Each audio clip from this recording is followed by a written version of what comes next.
نفس نفس پہ برکتیں، قدم قدم پہ رحمتیں، جہاں جہاں سے وہ شفیع آسیاں گزر گیا، جہاں نظر نہیں پڑی وہاں ہے رات آج تک، وہاں وہاں سحر ہوئی جہاں سے وہ گزر گیا۔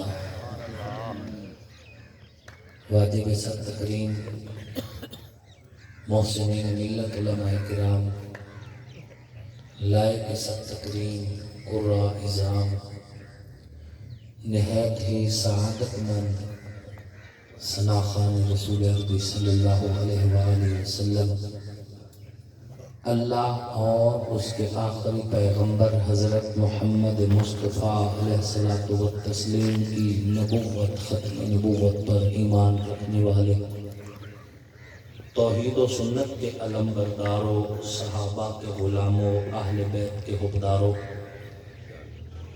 آپ سب لوگ اور ہم تعزیت کی محفل میں اکٹھے ہیں، اصال ثواب کی نیت سے اکٹھے ہیں، دعائے مغفرت کی غرض سے اکٹھے ہیں۔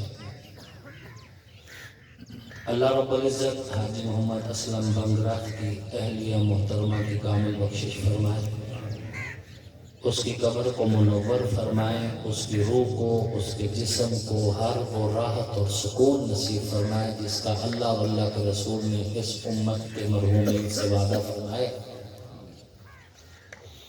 اور حاجی محمد اقبال صاحب، بھائی محمد آصف صاحب، اسی طرح بھائی ماجد صاحب، حاجی محمد جعفر صاحب، ان سمیت دیگر جتنے لواحقین ہیں، پسماندگان ہیں، سوگواران ہیں، اللہ سب کو صبر جمیل نصیب فرمائے۔ صبر پر جس اجر کا اللہ اور اللہ کے رسول نے وعدہ فرمایا ہے، اللہ رب العزت وہ اجر بھی نصیب فرمائے۔ سامعین محترم، علامہ صاحب آپ کے سامنے معراج کے حوالے سے کچھ گفتگو فرما رہے تھے، میں بھی چند منٹ کی گفتگو ہے اور اس میں اسی عنوان کو آگے بڑھانے کی کوشش کروں گا۔ رسول اللہ صلی اللہ علیہ وآلہ وسلم کو دین اسلام امت تک پہنچانے میں کافی سارے مسائل کا سامنا تھا، اور سب سے زیادہ رکاوٹ حضور صلی اللہ علیہ وآلہ وسلم کو اپنے ہی خاندان سے تھی۔ سب سے پہلے جب حضور صلی اللہ علیہ وآلہ وسلم نے اعلان نبوت فرمایا، اظہار نبوت فرمایا اور فرمایا قولوا لا الہ الا اللہ تفلحوا، لوگو لا الہ الا اللہ کہو کامیاب ہو جاؤ گے۔ یقیناً کامیابی ہے بھی اسی میں کہ جو ہوتا ہے اللہ ہی سے ہوتا ہے، لا الہ الا اللہ، اللہ ہی کی مرضی سے ہوتا ہے۔ کائنات ساری محتاج ہے اور اللہ سب کا داتا ہے، انبیاء ہوں، اولیاء ہوں، صحابہ ہوں، اہل بیت ہوں، تابعین ہوں، کائنات میں جتنے بھی لوگ ہیں سب اللہ کے در کے فقیر ہیں۔ قرآن یہی کہتا ہے یا ایھا الناس انتم الفقراء الی اللہ، اے کائنات میں بسنے والے لوگو تم سب اللہ کے در کے فقیر ہو۔ اسی نظریے کو حضرت پیر سید نصیر الدین نصیر رحمۃ اللہ علیہ گولڑا شریف والے بڑے خوبصورت انداز میں بیان فرماتے ہیں کہ انبیاء، اولیاء، اہل بیت نبی، تابعین و صحابہ پہ جب آ پڑی، گر کے سجدے میں سب نے یہی عرض کی، تو نہیں ہے تو مشکل کشا کون ہے، سب کا داتا ہے تو، سب کو دیتا ہے تو، تیرے بندوں کا حاجت روا کون ہے، کون سنتا ہے فریاد مظلوم کی، کس کے ہاتھوں میں کنجی ہے مقسوم کی، رزق پر کس کے پلتے ہیں شاہ و گدا، مسندار آئے بزم جہاں کون ہے، سب کا داتا ہے تو، سب کو دیتا ہے تو، تیرے بندوں کا حاجت روا کون ہے؟ کون مقبول ہے کون مردود ہے؟ بے خبر کیا خبر تجھ کو کیا کون ہے؟ جب تلیں گے عمل سب کے میزان پر، تب کھلے گا کہ کھوٹا کھرا کون ہے؟ سب کا داتا ہے تو، سب کو دیتا ہے تو، تیرے بندوں کا حاجت روا کون ہے؟ اور حضرت پیر صاحب آگے فرماتے ہیں کہ اے نصیر اس کو تو فضل باری سمجھ، یہ جو سر پہ دستار قائم ہے، عوام میں وقار قائم ہے، عزت اور بھرم قائم ہے، گناہوں پہ پردے ہیں، رب نے پردہ قائم رکھ دیا ہے، تو یہ اللہ کا کرم ہے۔ نصیر اس کو تو فضل باری سمجھ، ورنہ تیری طرف دیکھتا کون ہے؟ حضور نے جب اعلان فرمایا نا لا الہ الا اللہ کہو کامیاب ہو جاؤ گے، تو سب سے پہلا حملہ جو حضور پر کیا، حضور کے سکے چاچا ابو لہب نے کیا، ابو لہب نے کیا۔ تو سب سے زیادہ رکاوٹیں تو گھر سے شروع ہو گئی، اپنے قبیلے سے شروع ہوئی۔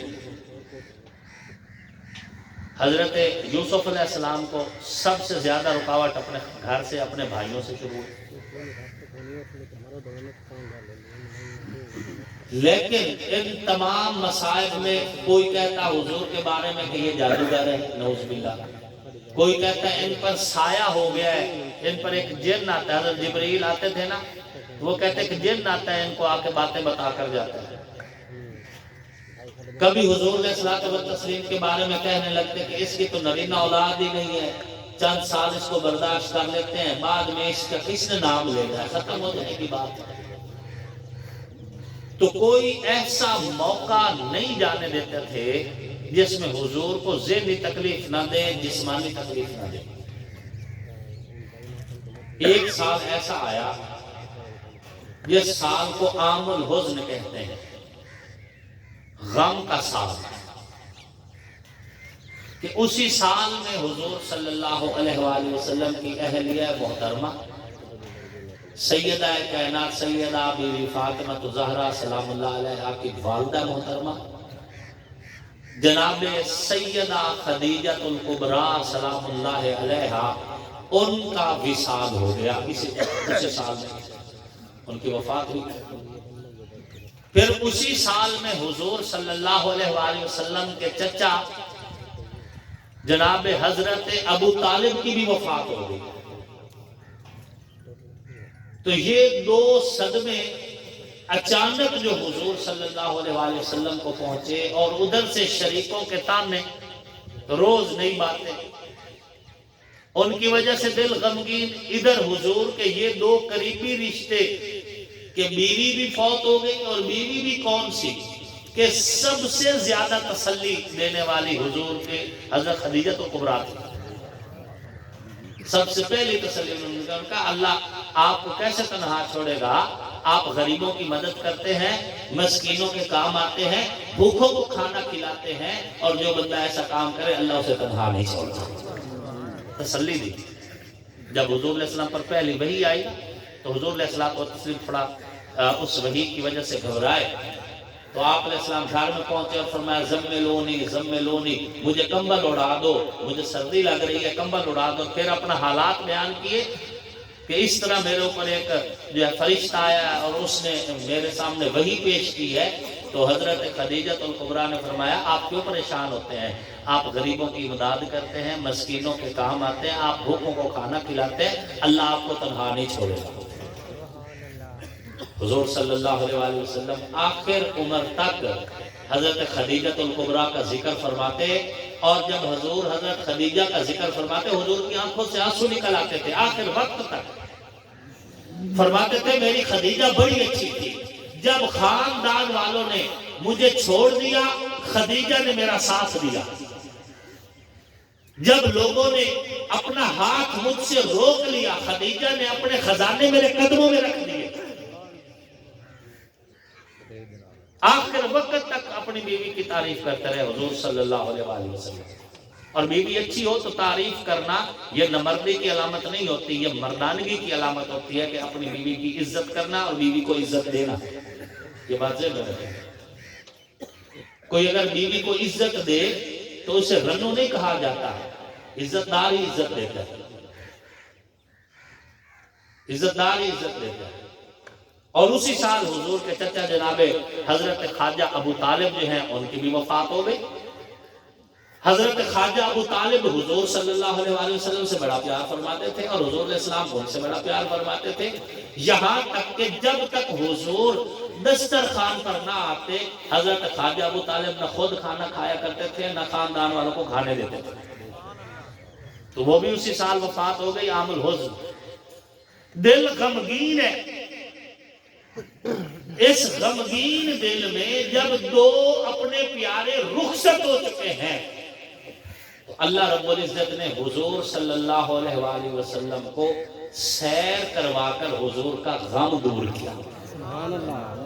معراج کی بات کرنا چاہتا ہوں. یہ ساری تمہید اسی لیے باندھی کہ راتوں رات حضور علیہ السلام کو وہاں سے سبحان الذی اسری بعبدہ لیلا من المسجد الحرام الی المسجد الاقصی. راتوں رات مسجد حرام میں حضور آرام فرماتے، وہاں سے حضرت جبریل امین نے حضور علیہ السلام کو اٹھایا اور پھر راتوں رات مسجد اقصی تک پہنچایا.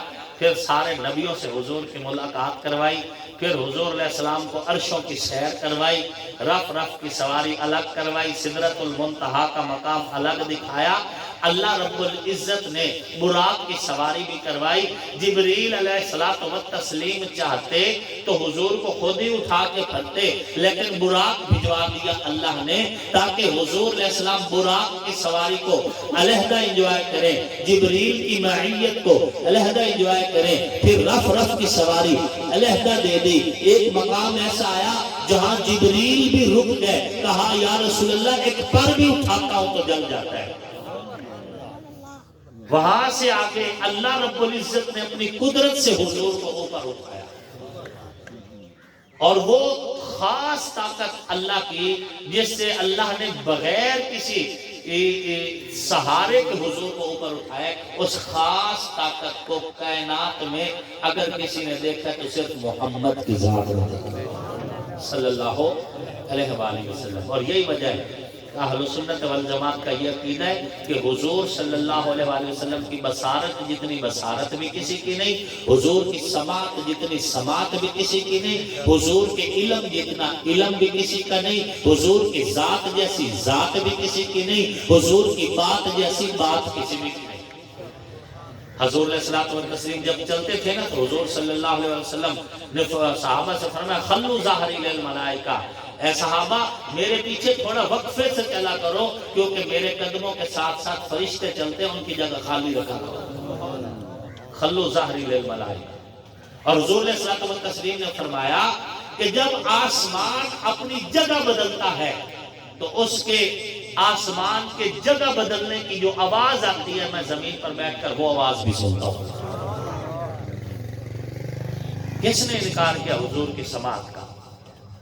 کون انکار کر سکتا ہے حضور کی بصارت کا کہ حضور صلی اللہ علیہ وآلہ وسلم مدینہ میں بیٹھے ہیں اور صحابہ کرام کئی سو میل دور جنگ لڑ رہے اور حضور فرما رہے ہیں فلاں صحابی شہید ہو گیا، فلاں صحابی زخمی ہو گیا، اب جھنڈا فلاں کے ہاتھ میں آ گیا، اب جھنڈا فلاں کے ہاتھ میں آ گیا اور اب مسلمانوں نے جنگ جیت لی ہے. حالانکہ نہ فون ہے نہ سیٹلائٹ ہے، کچھ بھی نہیں ہے. یہ حضور کی بصارت ہے کہ بیٹھ کے مدینہ میں ہے اور دیکھ وہاں رہے جو 300 میل دور کھڑے. کوئی انکار نہیں اور کوئی مقابلہ ہی نہیں اور کوئی تقابل ہی نہیں. دنیا میں کوئی ترازو ایسا نہیں جو حضور کی بصارت کو تول سکے، حضور کی سماعت کو تول سکے، حضور علیہ الصلوۃ والتسلیم کی ذات کو تول سکے. ایسا ہے ہی کوئی. حضور کی ذات کے بارے میں اللہ سب سے زیادہ جانتے ہیں اور پھر اللہ کے بعد حضور ہی خود سب سے زیادہ جانتے ہیں. بعد از خدا بزرگ کوئی قصہ مختصر ہے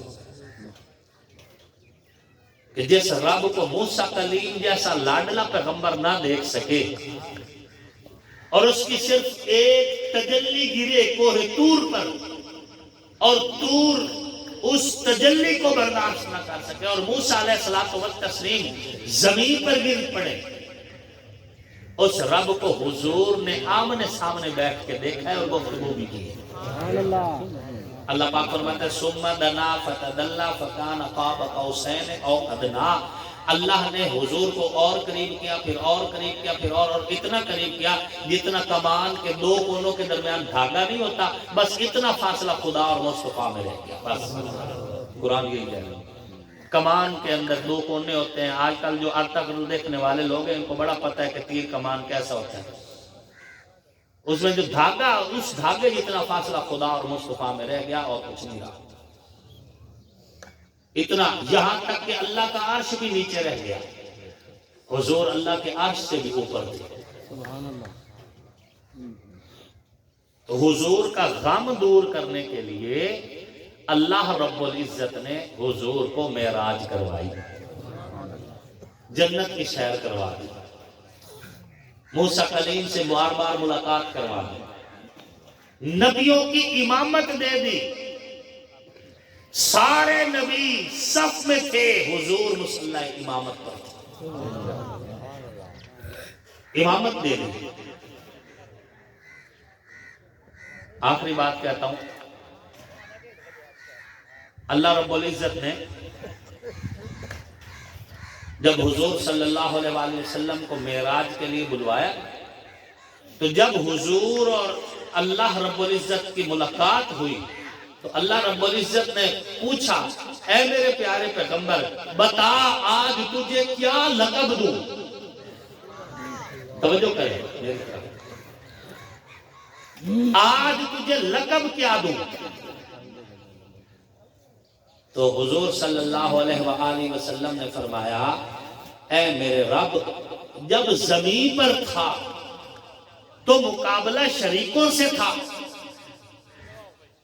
مقابلہ تھا اہل زمین کا میرے ساتھ، تو جب شریکوں سے مقابلہ تھا، جب اہل زمین سے مقابلہ تھا تو میرے رب تو نے مجھے والضحیٰ کہا، اعزاز دیا، واللیل اذا سجا کہا، اعزاز دیا، ما زاغ البصر وما طغیٰ کہا، اعزاز دیا، الم نشرح لک صدرک کہا، اعزاز دیا، ید اللہ فوق ایدیہم کہا، اعزاز دیا، محمد وما محمد الا رسول کہا، اعزاز دیا، یا ایھا المدثر کہا، اعزاز دیا۔ اللہ جب مقابلہ اہل زمین تھا تو اس وقت تو نے میرے چہرے کی تعریف کی، میری زلفوں کی تعریف کی، میری نظروں کی تعریف کی، میرے حسن کی تعریف کی، میری ذات کی تعریف کی، میرے کردار کی تعریف کی، میری گفتار کی تعریف کی، میری نبوت کی تعریف کی۔ اللہ اہل زمین نیچے رہ گئے، چاند ستارے نیچے رہ گئے، کہکشائیں نیچے رہ گئی، سدرۃ المنتہا نیچے رہ گئی، رف رف نیچے رہ گیا، تیرا عرش بھی نیچے رہ گیا، سارے ملائکہ نیچے رہ گئے۔ اللہ اب اس مقام پر یا خدا ہے یا مصطفیٰ ہے، اور تیرا مصطفیٰ یہ چاہتا ہے کہ آج تو مجھے اپنا بندہ کہے۔ جب ہیں ہی ہم دو اب تو مجھے اپنا بندہ کہے۔ قرآن پاک میں ہر جگہ پر حضور کو لقب دیا گیا، یا ایھا المدثر، اے چادر والے، یا ایھا المزمل، اے کمبل والے، وما ارسلناک الا رحمۃ للعالمین، اے رحمت للعالمین، والضحیٰ، اے روشن چہرے والے، طٰہٰ کے رخسار والے، لقب دے کے۔ لیکن جب اللہ اور رسول آمنے سامنے تھے تو اب اللہ نے کیا کہا؟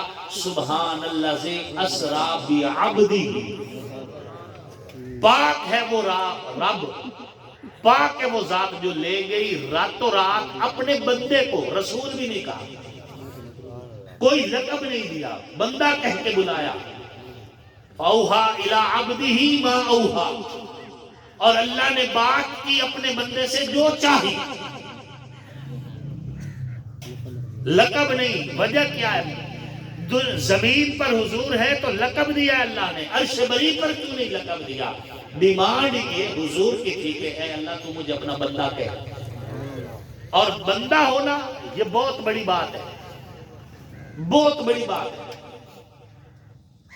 اہل ایمان حضور صلی اللہ علیہ وآلہ وسلم نے فرمایا انا سید ولد آدم ولا فخر علی، میں اولاد آدم کا سردار ہوں لیکن مجھے فخر نہیں ہے۔ قیامت والے دن لواء الحمد میرے ہاتھ میں ہوگا، حمد کا جھنڈا، اور آدم سے عیسیٰ تک سارے نبی میرے جھنڈے کے پیچھے چلیں گے، ولا فخر علی، لیکن فخر مجھے پھر بھی نہیں ہے۔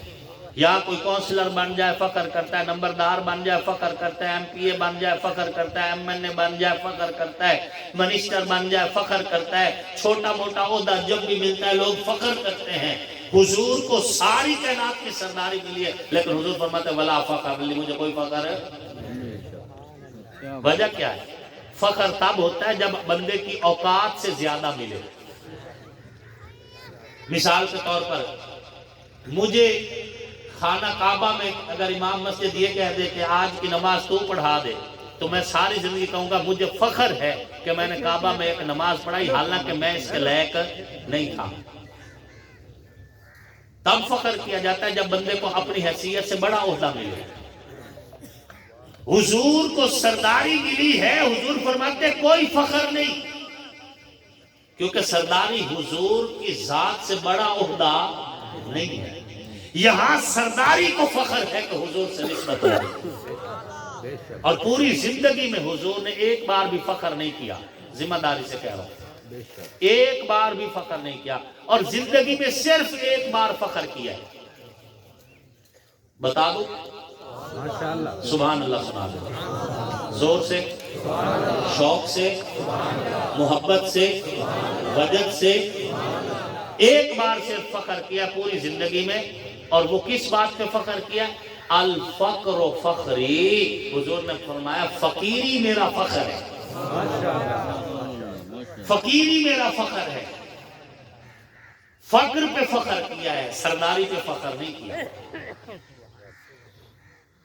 اللہ رب العزت آپ کو ہم سب کو حضور صلی اللہ علیہ وآلہ وسلم کی سیرت طیبہ پر عمل کرنے کی توفیق نصیب فرمائے، خالص توحید والی زندگی اللہ آپ کو اور ہمیں نصیب فرمائے، رسول اللہ صلی اللہ علیہ وآلہ وسلم کے کما حق ہو عزت اور احترام اور ان کی تکریم اور ادب کرنے کی اللہ آپ کو ہم سب کو توفیق نصیب فرمائے، اور حضور کے یارانے اور گھرانے دونوں نسبتوں کی عزت اور احترام اللہ ہمیں نصیب فرمائے۔ دیکھیں جو حضور کے بستر پہ سویا ہے وہ علی بھی شان والا ہے، اور جس کی گود میں سر رکھ کے حضور سوئے ہوئے ہیں وہ ابو بکر بھی شان والا ہے۔ جس کو حضور علیہ السلام نے چادر تطہیر کا سایہ دیا وہ خاندان بھی اعلیٰ ہے، اور جن کو گنبد خضرا کا سایہ دیا وہ ہستیاں بھی اعلیٰ ہیں۔ ہم حضور کے یارانے کے بھی غلام ہیں، اور ہم حضور کے گھرانے کے بھی غلام ہیں۔